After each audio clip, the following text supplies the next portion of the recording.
Shalom, perkenalkan saya Jimmy, salah satu mahasiswa dari STT Adiwacana Surabaya. Puji Tuhan, saya dipercayakan Tuhan untuk bergabung menjadi pelayan Tuhan di Gereja Blessing in the Spirit di salah satu kota saat ini.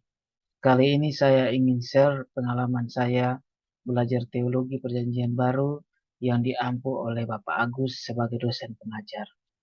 Tidak lupa kali ini saya berterima kasih kepada Bapak yang telah dengan susah payah dan penuh kesabaran mengajar kami. Saya berdoa dan bahkan semua mahasiswa pastinya mendoakan Bapak dan keluarga selalu diberkati dan disertai Tuhan Yesus dalam tugas dan pelayanannya. Sekali lagi, terima kasih Pak. Nah, yang saya mau share bagi kita semua adalah saya sangat diberkati dengan satu tema pelajaran yang berbicara tentang konsep penderitaan yang di dalam hidup kita sebagai orang Kristen kita alami. Tentu saja kita akan alami semua.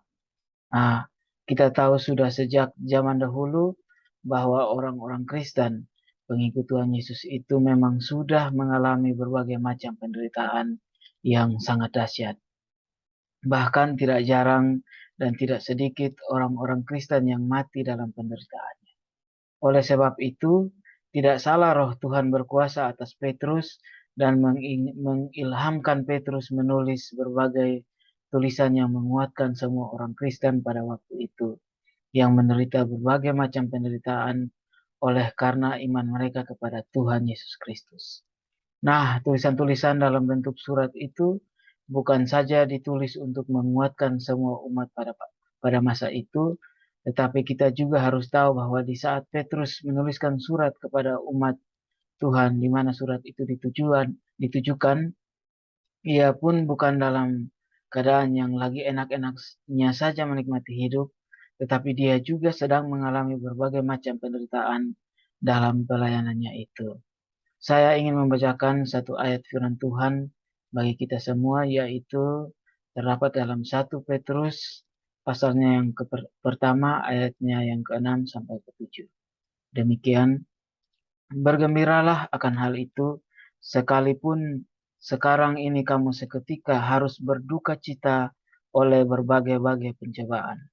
Ayat yang ke-7, maksud semuanya itu ialah untuk membuktikan kemurnian imanmu yang jauh lebih tinggi nilainya daripada emas yang fana, yang diuji kemurniannya dengan api, sehingga kamu memperoleh puji-pujian dan kemuliaan dan kehormatan pada hari Yesus Kristus menyatakan dirinya. Puji Tuhan. Petrus kala itu menulis untuk menguatkan orang percaya dan menjelaskan bagaimana orang percaya harus menyikapi penderitaan, khususnya pada waktu mereka harus mengalami penderitaan yang tidak sepatutnya. Petrus menulis banyak kata-kata peringatan dan dorongan berkaitan dengan penderitaan yang dialami umat Tuhan pada masa itu.